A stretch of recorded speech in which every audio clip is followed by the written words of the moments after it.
Well, Corey, now we know who's going to be in the All-Star game. The coaches have selected their reserves. The lineups are set, except for, well, let's be honest, Anthony Davis isn't playing, and somebody will go into that spot. But the lineups are set, and we don't really talk about that as much. We go straight to the snubs. We go straight to who got left out, man. Like, these were pretty good lineups, but that's not what anybody's talking about. Let's start in the East. Who did you see in the East that was snubbed that you thought really should have made the team? I love that. We're like, these are the best players in the NBA, but we want to know who didn't get the credit that they deserve. But, let's give some flowers. I'm all for giving people credit where credit's due. I think, and we've talked about this before, the Indiana Pacers. Don't sleep on my Indiana Pacers. I love Sabonis. Sabonis, to me, I saw him play in Chicago last year, and I could not believe it. He was the most efficient player I've ever seen, like, in person in a very long time. And I was thinking, why is no one talking about this guy? This year, he has elevated his level of play. You think about this scenario for a second, Kurt. You trade your franchise player, right, midway through the season, and then who steps up and leads you to number 4 in the East? Sabonis is averaging a 20 and 10 double-double. It's amazing what he's been able to do every single night against everyone in the league. I love Sabonis. And he was an all-star last year. He brings a certain credibility of, like, hey, I've done this before. I deserve to be here. It's not like he was a one-time, one-off kind of thing. To me, that brings up the other guy. To me, Bam Adebayo was the guy who I couldn't believe was left off this. A guy who's putting up, big numbers this year for Miami and playing well. He has not been the issue in Miami, and he plays phenomenal defense. But to me, and this is a conversation I started to have on Twitter, I also am going to say, hey, what he did in the bubble last year, what he did helping lead Miami counts. But on Twitter, I got a lot of people who say, no, it's just the first half of this season. I'd be curious your thoughts. Like, when you're considering who should be an all-star, what matters to you? What goes into that criteria? In my mind, an all-star is someone who shows up for their team every single night and is able to basically be the guy, right?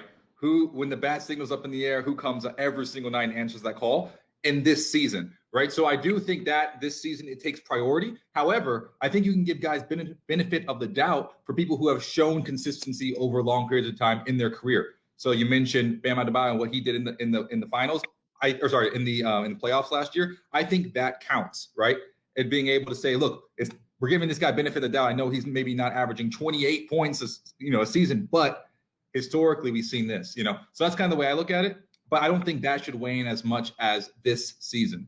No, this season should definitely be the primary factor for me too. Like, look, good players. Steph Curry's not playing. You don't put him in, right? Like, if guys are off, he's back this year, and you don't even question the popularity contest. He's going to win it.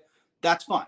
But I think that I weigh those a little more. That consistency to me at the end of the year, at the end of the day, we're going to look back at these guys' careers and we're going to say, hey, Bam Adebayo made 8 all-star teams and Sabonis made 5 all-star, whatever those numbers end up being. You want the best players from that era, not guys who had a one-off year. Like, I need to know that guy can do it consistently. I need to know. So I think, like, just the bottom line question of who's the best player, man, I'd take Bam over Nikola Vucevic personally, and I'd put him on the team over him. And that's despite the fact that, man, Vucevic deserved to be there. Like, I don't want to knock him much because those are some monster numbers he's putting up on a team that doesn't have much to go. Like, everybody else you can name on the team is injured, right? It's been a rough year in Orlando. But am I going to put him in over Bam? This is the challenge, and I feel bad for the coaches. You're splitting hairs, right? Yeah, and people take it personally, as we saw on Twitter. Yes, we do. They do. And then what about in the West? Is there anybody in the West? I mean, look, let's be honest. The big name in the West is Devin Booker, right? Yeah, I know. So this is a conversation that I think is, I'm talking about splitting hairs. Devin Booker, to me, is playing at a super high level.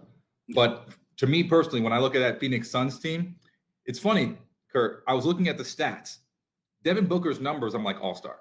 But then when I watch the games, I'm thinking Chris Paul's the all-star. Yeah. Isn't that weird? Chris Paul is, when you watch him in person, and if you know the game at all or watch a lot of basketball, he's the best floor general maybe ever, certainly of this generation. He's the ability to control a basketball game in a way that's hard to. I went back and watched a while ago, I believe it was the 2008 Olympics. So Kobe takes over in the second half. We come back, we beat Spain. It's really dramatic. You watch that second half again, Chris Paul does not put up the numbers. Kobe and other guys put up the numbers.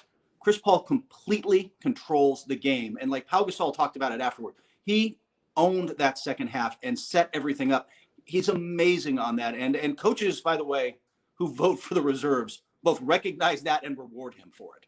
Yeah, it's almost a difference between someone who's playing fantasy and and a coach who's like, who do I want on a team, right? Yeah. And I think Chris Paul, like, don't get me wrong, his numbers, he's averaging 16 and 8, right? So he has numbers to back up the All-Star bid, but I think for him, another element of an All-Star is not just you playing well, but can you elevate everyone else's game around you? And Chris Paul is a guy who does that. I mean, quite honestly, look at that team. Bridges, Aiden, Booker even has stood much to benefit by playing alongside Chris Paul. And I think when you have a guy like that, and then it translates to, hey, we're sitting at 4 in the Western Conference this year. We know who's in the West. I think that's really impressive, and I think Chris Paul is the reason why. I think ultimately Devin Booker will probably get the Anthony Davis spot, right? Anthony Davis made it as a reserve, as he should. Another guy, by the way, not necessarily playing up to his standard numbers, but everybody's like, he's Anthony Davis. We're making him an all-star. Like, it's not a question. He will not play because of the strained calf. Somebody will go in that spot. My guess is Booker gets it. The other guy who can make a case, Mike Conley, is still the thing that has helped turn Utah around. He's perennially the, I don't know the hard word to say something, but he's the guy who's always the best player not to make an all-star team. He's just always this close. It never quite cuts it, and I feel bad for him. But I think it's going to happen. He's playing really well. But for me, if you're going to go to Utah, you got to go Jordan Clarkson. I mean, what he's been able to do off the bench, it's been unbelievable. Yeah, I think he gets the nod over Mike Conley. But I mean, I grew up in San Antonio where Mike Conley and those Memphis Grizzlies always gave San Antonio a really tough run. So I have the utmost respect for Mr. Conley. He can. I'm telling you, he's dangerous. But yeah, he's been playing extremely well. But for me, it would have to go Clarkson.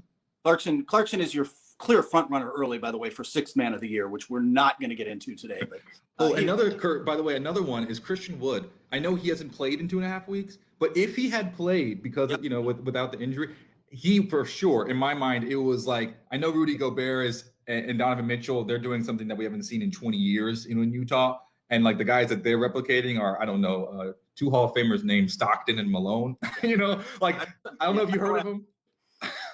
But yeah, so they're playing really well. But for me, Christian Wood has just elevated his game. But the only knock on him is that the Rockets are really bad. Yeah. And by the way, one of the great pickups of the offseason, just Detroit kind of was like, no, we're not so sure about him. We don't want to pay him that much. You might have wanted to pay him that much. Yeah.